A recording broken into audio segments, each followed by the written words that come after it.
बिस्मिल्लाहिर्रहमानिर्रहीम। नाज़रीन अस्सलाम वालेकुम, मैं हूँ इमरान वसीम।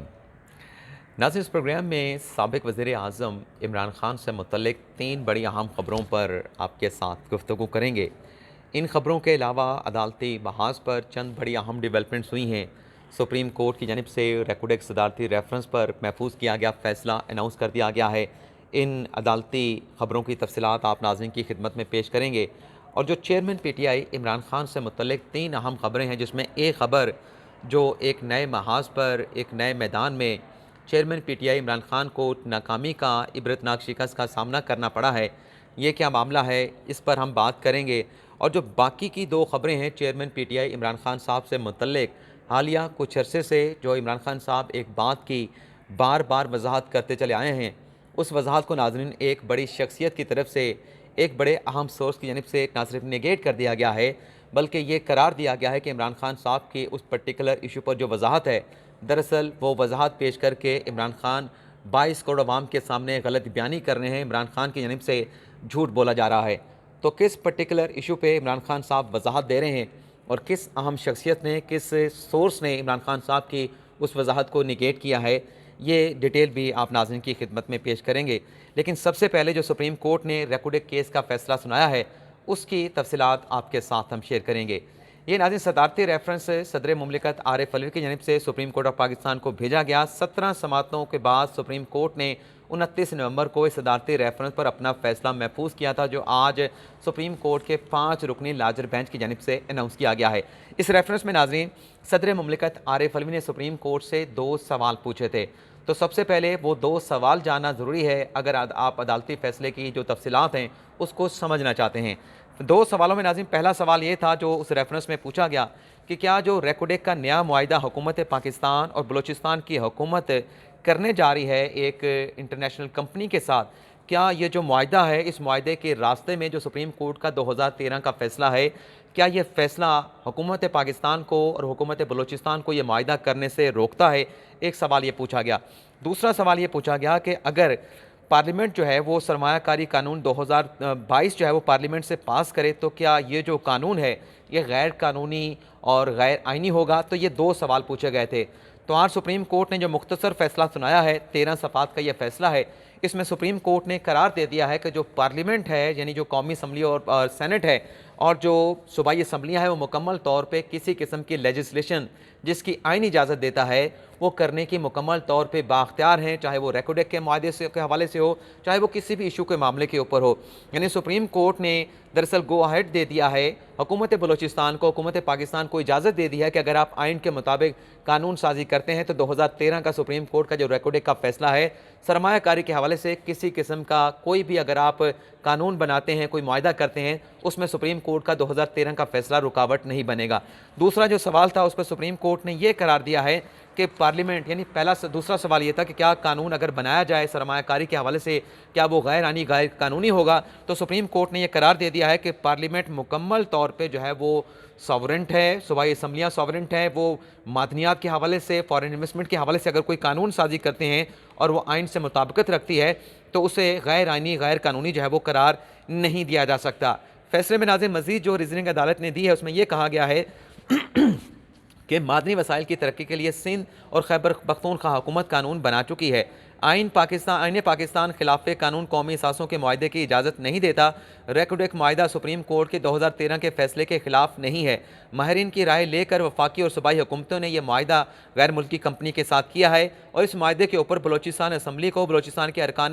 जो असम्बली हैं उन्हें भी एतमाद में लिया गया। मुंतखब अवामी नुमाइंदों ने मुआहिदे पर कोई एतराज़ नहीं उठाया। फैसले में कहा गया है कि कोई ऐसी शिक जो है वो नहीं है इस मुआहिदे के अंदर जिसे गैर कानूनी करार दिया जाए। बैरक गोल्ड ने अदालत को यकीन दहानी कराई है कि जो लेबर कवानीन हैं उन पर अमल किया जाएगा और जो कानूनी के आलमी जो स्टैंडर्ड्स हैं उनको भी फॉलो किया जाएगा। और बैरक गोल्ड ने यह भी अदालत को यकीन दहानी कराई है कि कारपोरेट सोशल जिम्मेदारी निभाने के लिए जो गैर मुल्की कंपनी है वो बलूचिस्तान में अपना भरपूर जो है वो किरदार अदा करेगी। सुप्रीम कोर्ट ने फैसले में कहा है कि फॉरेन इन्वेस्टमेंट बिल सिर्फ बैरक गोल्ड के लिए नहीं है, बल्कि ये बिल जो है उस कंपनी के लिए है जो $500 मिलियन से ज़्यादा पाकिस्तान में सरमायाकारी करेगी। तो ये नाज़रीन सुप्रीम कोर्ट का 13 सफ़ात का मुख्तसर फैसला एक अच्छी खबर है कि सुप्रीम कोर्ट के इस फैसले के बाद अब हुकूमत पाकिस्तान और हुकूमत बलूचिस्तान जो है रेक माहदे को फर्दर जो है वो आगे प्रोसीड कर सकेगी और ये माहदा अपने मंतकी अंजाम तक पहुँचेगा और फिर पाकिस्तान में रेक के ऊपर बाकायदा सोने और तांबे की जो कानकुनी है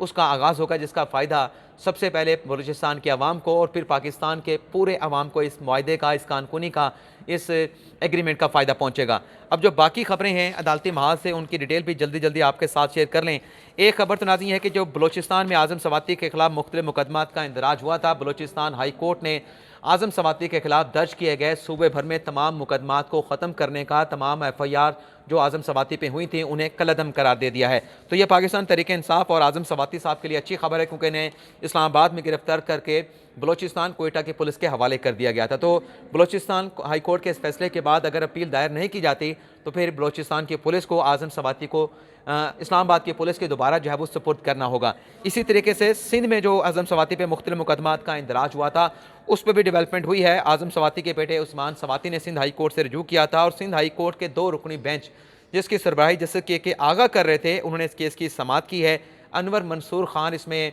आज़म सवाती के बेटे उस्मान सवाती की तरफ से पेश हुए हैं और इस केस की समाअत करते हुए सिंध हाई कोर्ट ने 22 दिसंबर तक जितने भी मुकदमात का इंदराज सूबा सिंध में आज़म सवाती पे हुआ है उनकी तफसीलात सिंध हुकूमत से और IG सिंध से जो है वो इस मामले के ऊपर जवाब भी तलब कर लिया है। इसी तरीके से नाज़रीन जो इस्लामाबाद में कार्य सरकार में मदाखलत पे इमरान खान पर दहशतगर्दी का मुकदमा दर्ज हुआ था, उस केस में ज़मानत के हवाले से इमरान खान साहब की दरख्वास्त ज़मानत पे समाअत हुई है और ATC अदालत के जज राजा जवाद अब्बास ने इमरान खान साहब की दरख्वास्त ज़मानत पे समाअत करते हुए उन्हें आज के अदालती हाज़िरी से इस्तिस्ना भी दिया है और 19 दिसंबर तक इमरान खान साहब की जो ज़मानत है उसको एक्सटेंड कर दिया है। तो ये तो थी नाज़रीन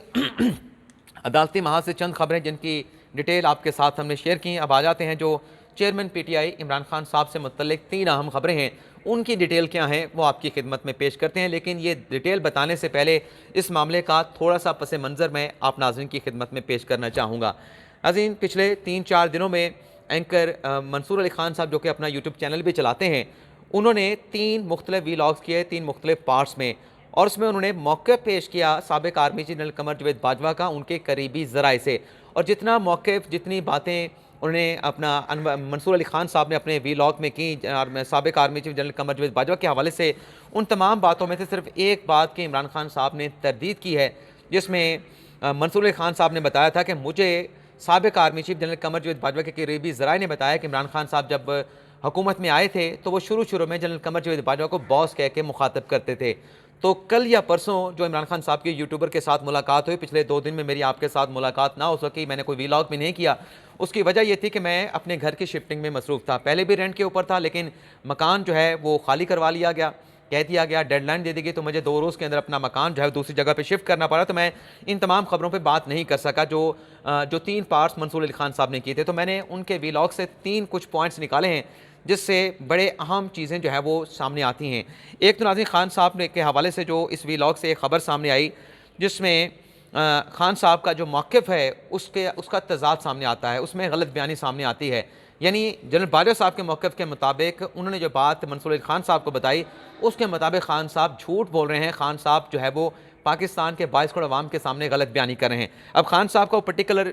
वजाहत क्या थी कि इस इशू के ऊपर खान साहब ने पिछले दिनों खाबर गुमन और गुलाम हुसैन साहब को एक इंटरव्यू दिया रिवा न्यूज़ पे, जिसमें खान साहब ने कहा कि मैं अल्लाह को हाज़िर नाज़िर जान के कहता हूँ कि मैंने कभी सोचा भी नहीं था कि मैं लेफ्टिनेंट जनरल फैज़ हमीद साहब को आर्मी चीफ बनाऊँगा। और फिर जो अभी चंद रोज़ पहले कल या परसों जो यूट्यूबर के साथ मुलाकात हुई, इसमें भी खान साहब ने दोबारा इसी बात को दोहराया, इसी वजाहत को दोहराया कि जनरल फैज़ के खिलाफ प्रोपेगेंडा किया गया, मैंने कभी नहीं सोचा था कि जनरल फैज़ हमीद को आर्मी चीफ बनाऊंगा। लेकिन नाज़रीन साबिक़ army chief general Qamar Javed Bajwa के जो करीबी ज़राए ने मंसूर अली खान साहब को जो बातें बताई हैं, जिन सवालों का जवाब दिया है, उसमें इस पर्टिकुलर इशू के ऊपर भी बताया गया है कि जब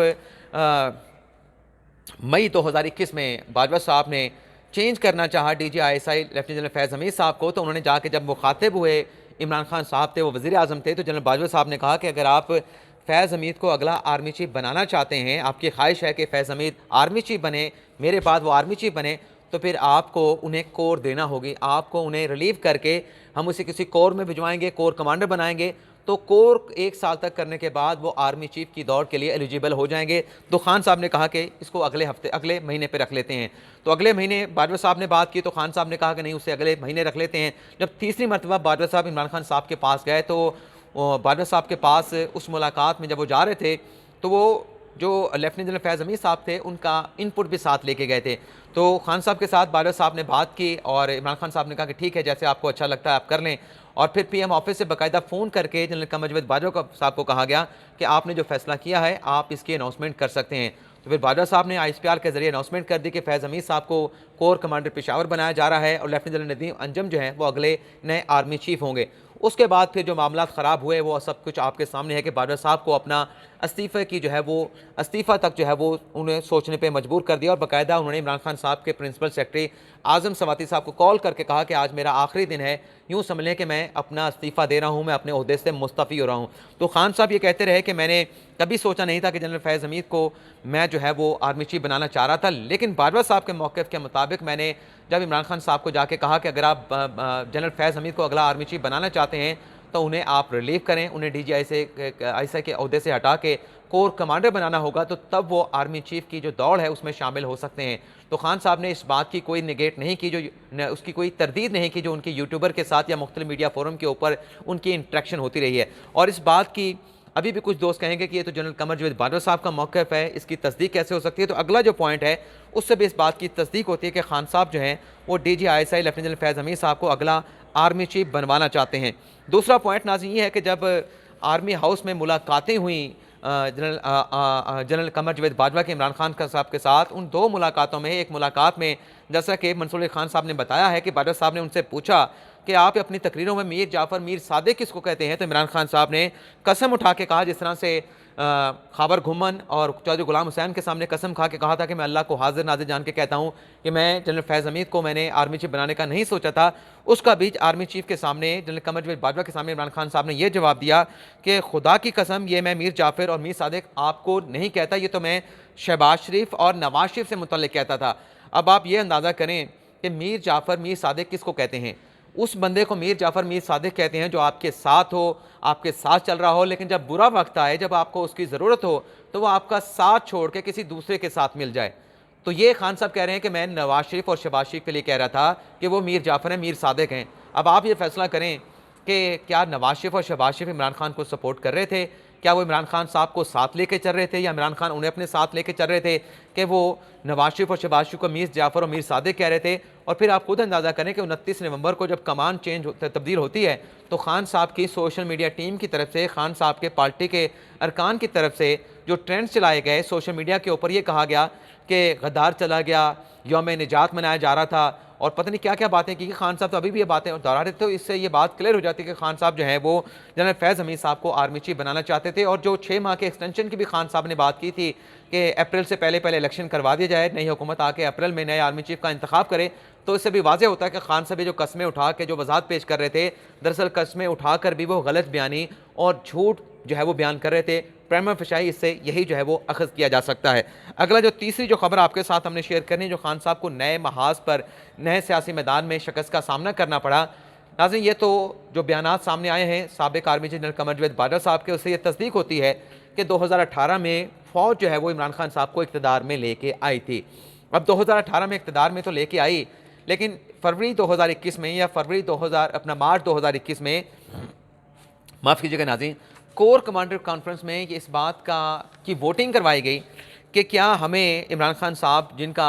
लगेज बहुत ज़्यादा हो गया है, क्या इन्हें आर्मी को अभी भी उन्हें सपोर्ट करना चाहिए। तो कोर कमांडर कॉन्फ्रेंस में जो वोटिंग करवाई गई उसका नतीजा ये निकला कि 26 कोर कमांडर में से